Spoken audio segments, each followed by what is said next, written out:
Well, finally, a piece of downtown Rochester will quietly slip away into the history books tomorrow. By this time tomorrow, Sibley's downtown store will be closed.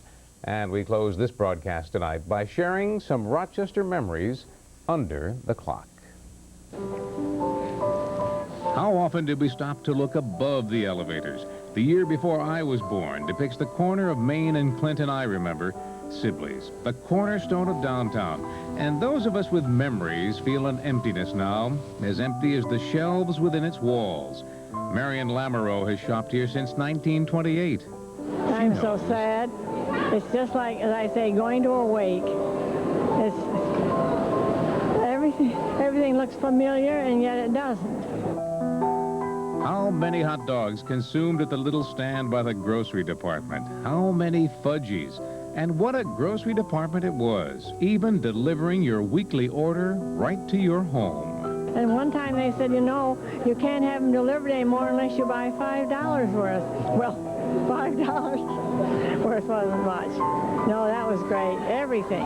Some of our deliveries were kind of unbelievable.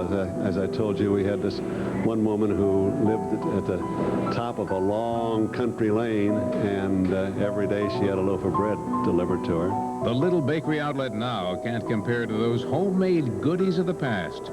Goodies that Tricia Rose's grandfather created for more than 60 years. When I was a little girl, he used to bring me down to the bakery, and I would meet all the gentlemen decorating the cakes. We would watch the cookies being baked on a great big rotating oven. And I was always allowed to pick one cookie only, and that was an awful decision. If I had to pick one cookie of all that I can remember, it would be the cutout cookie at Valentine's Day. Mine was a chocolate chip. Museum like now, one can almost hear the smiling man playing the kazoo at Christmas time in the toy department. And emotions stir as we recall the Lionel trains and the magic corridor. Santa and the magic corridor. How many of us made that trick every holiday season? How many of us brought our letters to Santa Claus? And you know, picking up this little fella right here takes me back. All of us at one time or another had our picture taken on Santa's knee at Sibley's. And as I recall, no matter how many helpers there may have been around town, we always knew the real Santa Claus was at downtown Sibleys.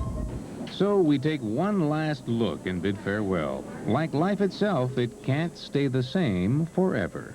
We've got to change with the times. But it's hard. And so as we end an era downtown, it seems somehow fitting to come to this spot to end our story and this broadcast. A spot where many of us as youngsters met our mothers after an hour or so of shopping. In later years, perhaps a spot to meet a friend for lunch. And now, a spot to say farewell to a time. This is Don Elhart reporting from under the clock at Sibley's downtown.